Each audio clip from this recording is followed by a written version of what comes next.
daughter as new evidence was too good a move. Oh, why did this have to happen now?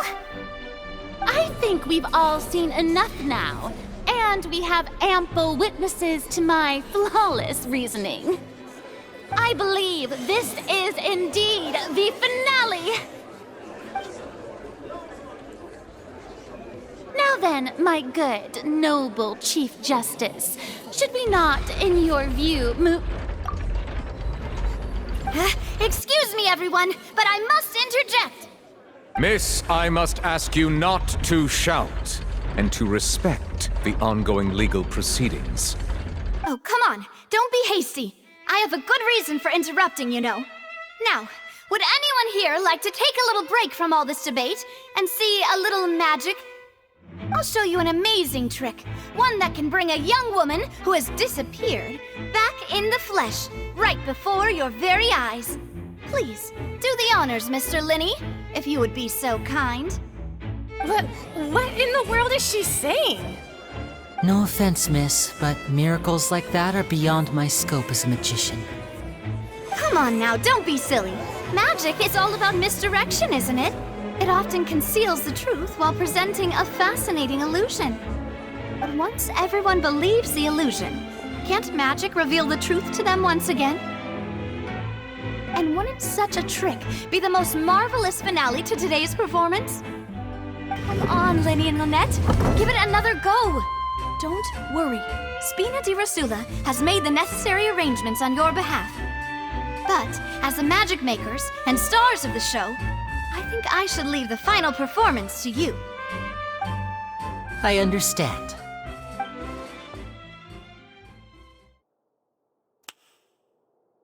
And voila!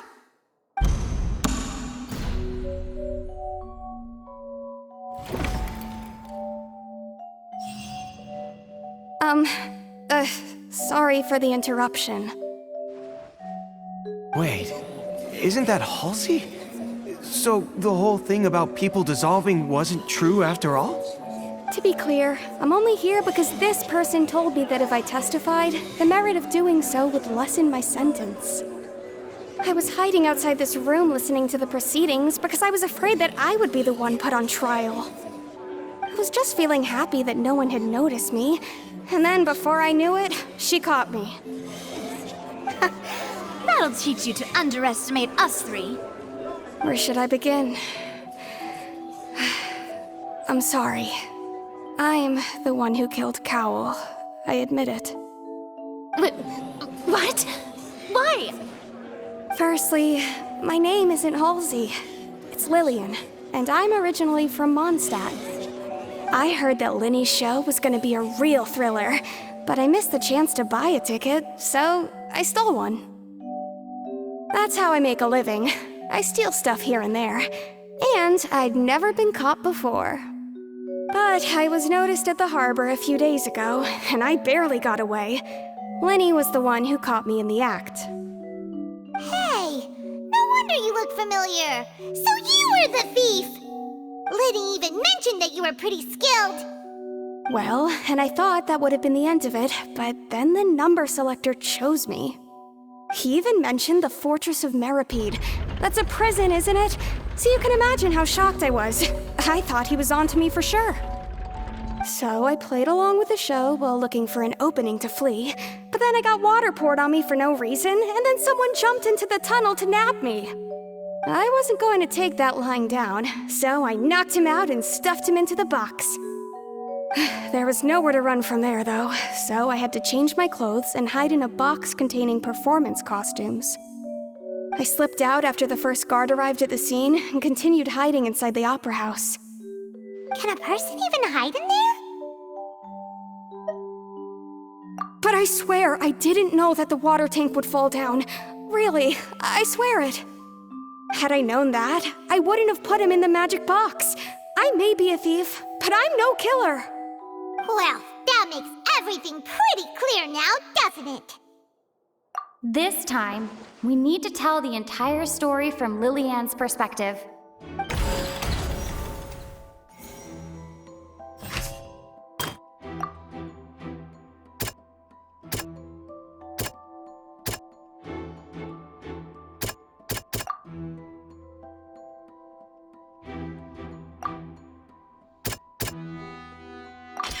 The strange sound wasn't from a fight.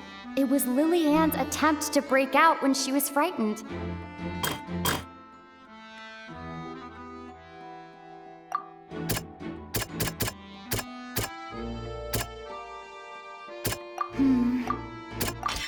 The flower vase was not broken to cover anything up, but was smashed during the struggle between Lily-Ann and Cowell. Lily-Ann was afraid that she would be recognized if she left, so she changed clothes and hid, biding her time. Just what one might expect of an experienced thief. And it's Ace Detective Paimon time! Having been selected out of the blue, Lily-Ann panicked. Her panic only intensified after she entered the tunnel and had water poured on her head. So she kicked the door open, producing the thud we all heard. Hearing the commotion, Cowell leapt into the tunnel, only to discover that Lily-Ann had not dissolved. He did not know that Lily-Ann was not from Fontaine, but was a thief who made her way in by stealing a ticket. Mistakenly believing that the water from the primordial sea needed time to take effect, he tried to force Lily-Ann back into the box. The two broke the flower vase during the struggle, but Lily-Ann came out on top, knocking Cowell out and putting him in the box. With no way of escaping, she changed her clothes and hid in the costume trunk until the performance ended.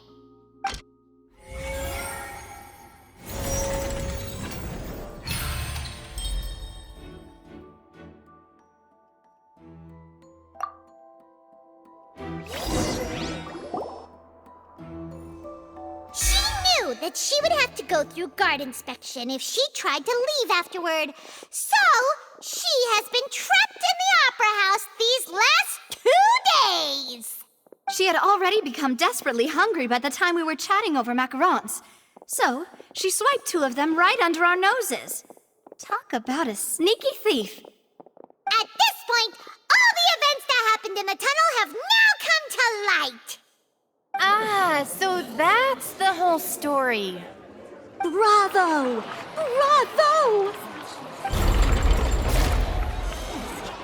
Now then, Lady Farina, do you wish to speak against the defense's statements? Please answer the question, Lady Farina.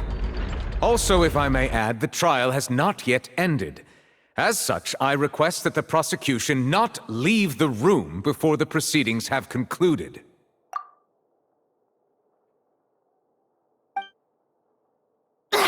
What? Are you reading my mind now? No, I have no further arguments. I admit defeat. But really, could you at least have left me with some dignity? Wow, look at that! She's like a deflated balloon now. If there are no objections, then as the Chief Justice of Fontaine, I shall once again repeat the full sequence of events.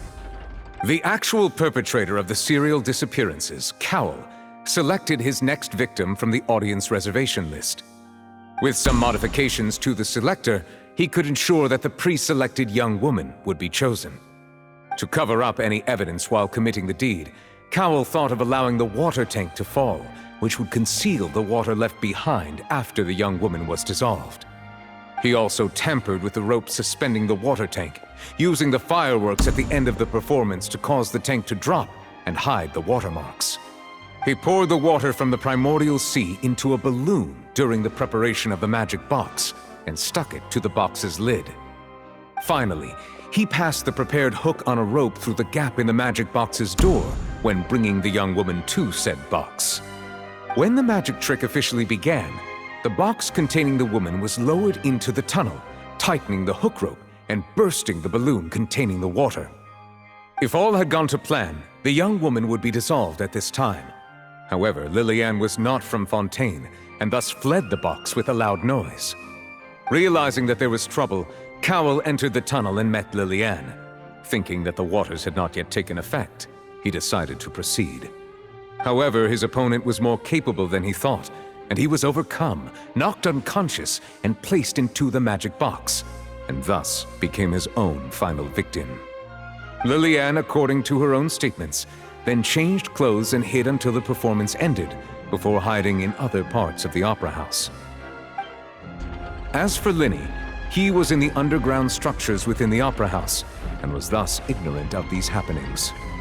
From this reconstruction of events, we can conclude that Linny, the accused, is in fact innocent.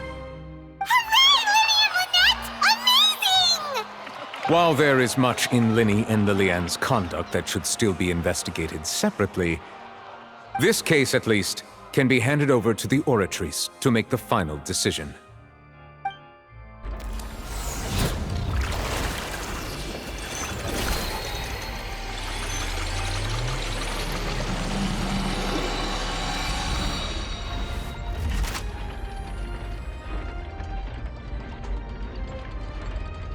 As such, Linny and Lynette are officially declared not guilty.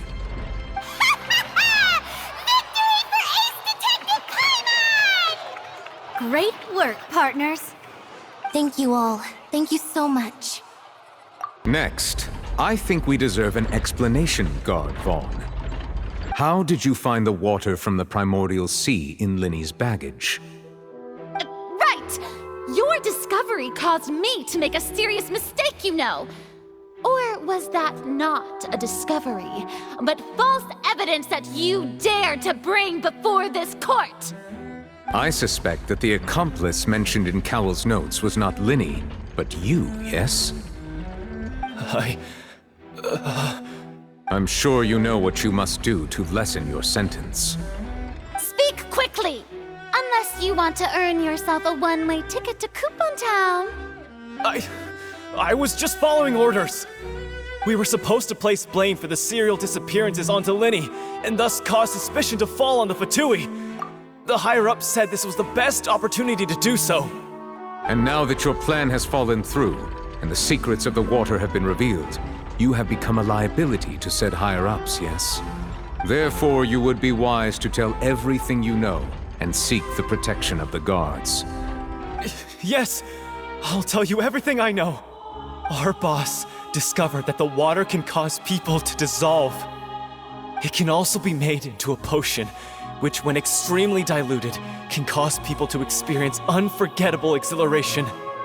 We've been in this business for a while now, and have made decent mora off it. The disappearances were also the boss's idea.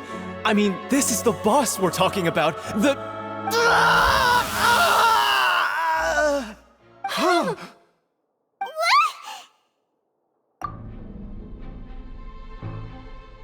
And now he can no longer talk. Such ruthlessness. I shouldn't have expected any less of them. An outrageous act. All present, please submit to inspection immediately.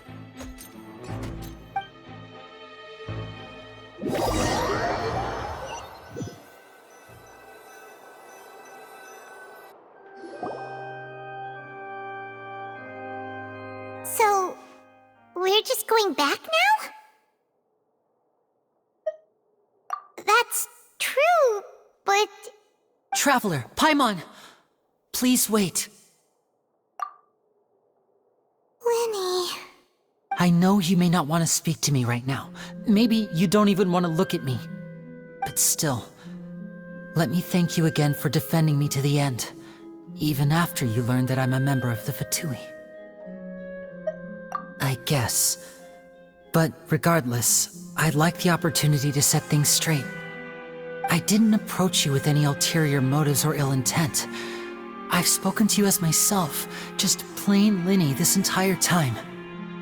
As for why I'm a Fatus, it's because the goals of the House of the Hearth align with those of an orphan like me.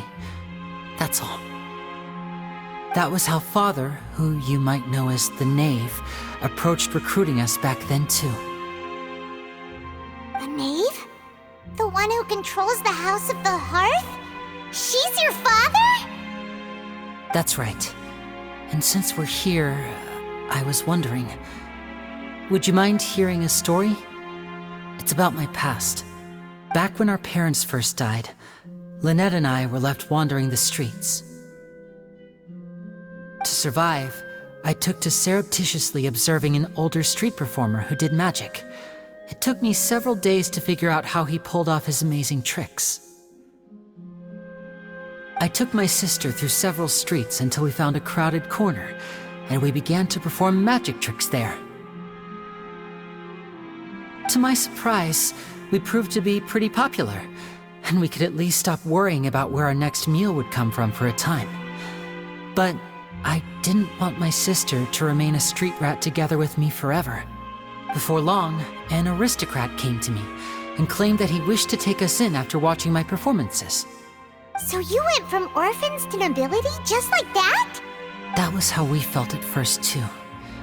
As if fate was on our side and we could say goodbye to those painful days. But I gradually discovered that while we were called foster children, he was really after my talent for magic tricks. He would constantly take me to all sorts of banquets to garner attention, which he would then use to expand his social circles. That doesn't seem too bad either. Better than roaming the streets at any rate. It took a while for me to realize just how dark his heart really was. After one particular performance at a banquet, I discovered that Lynette was not on the same return vehicle as me. I waited a long time after we returned home, but she did not come back. I went to that noble's bedroom and asked him about her whereabouts. The answer he gave me was, she caught the eye of the most eminent person at the banquet, so I sent her over as a gift. I mean, you'll be able to perform your magic regardless of who your assistant is, yes? Oh no. So he was gonna... But wouldn't Fontaine's laws deal with such people? As far as outsiders are concerned, this is a relationship akin to adoption or foster care, and they have their ways of escaping the eye of the law.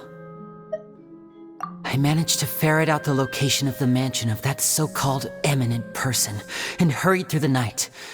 But by the time I leaped over the walls, avoided the guards, and made my way in, all I saw was the moonlit ground covered in blood, and the knave standing there in the darkness.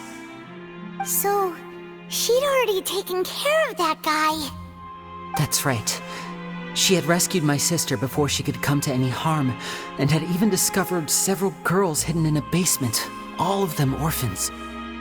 Father, the knave, might have seen something in me, and so she made me an offer.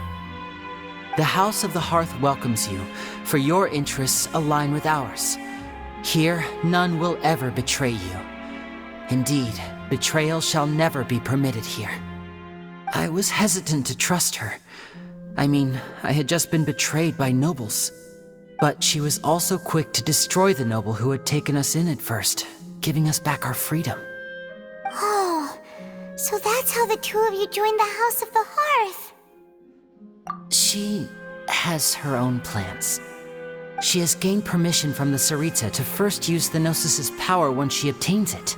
She plans to use it to find a way to break the prophecy and save Fontaine. So, she believes in that prophecy too? That's right. The whole House of the Hearth is currently working to combat that crisis. Today's case has also proven that people from Fontaine can indeed dissolve into some sort of water, thus further supporting the prophecy. Everyone at Hotel Bouffe d'été, including the knave, has their roots in Fontaine. And we will always defend our homeland. To us orphans, the only connection we have left to this world, apart from our family, is our homeland. So, from small deeds like distributing magic pockets to huge schemes like stealing a Gnosis, everything is aimed at dealing with that prophecy. It's all right. I understand. The only thing I can do is relate all this to you. I just hope you can understand that even as a member of the House, I have never stopped making my own decisions, and that I believe what I'm doing is right. If you should need anything at all in the future, feel free to find me. I will do my best to help you, as plain Linny.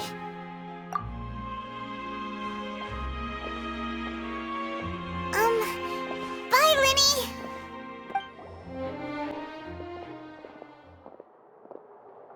hey there. What was with the disappearing act you pulled right as the trial ended? Were you looking for us, Navia? Well, this whole thing isn't exactly over, is it? I do feel that we're getting closer to solving the serial disappearances case, though. Don't you think so, too?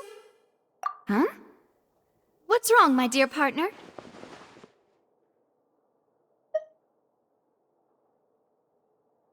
Besides, are you sure we're the ones who can crack a case that's been cold for decades now? And given that there's new evidence from the trial, there should be a trail of breadcrumbs for the Hydro Archon's people to follow now, right? Ah, I see. Well, I won't lie. I'm a little shocked to hear that from you. But I suppose you are just travelers who have only arrived in Fontaine after all. Sorry. I might have been too presumptuous. Don't say that, Navia. Ah, and we were having so much fun investigating with you, too.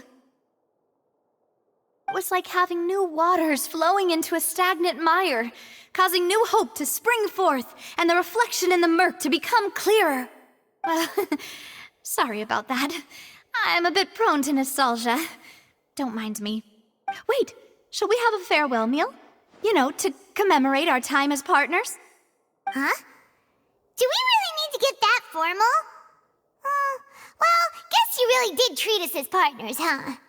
Well, I'd just like to have a proper ending to every important memory. That way there are no regrets later. Anyway, it would just be a meal, so it shouldn't take up too much of your time. You don't have to twist Paimon's arm. If Boss Navia's treating, count Paimon in! Oh, wonderful. In that case, why don't we return to the court of Fontaine and head to the Hotel de Boer? I believe we'll make it just in time for dinner. All right, then.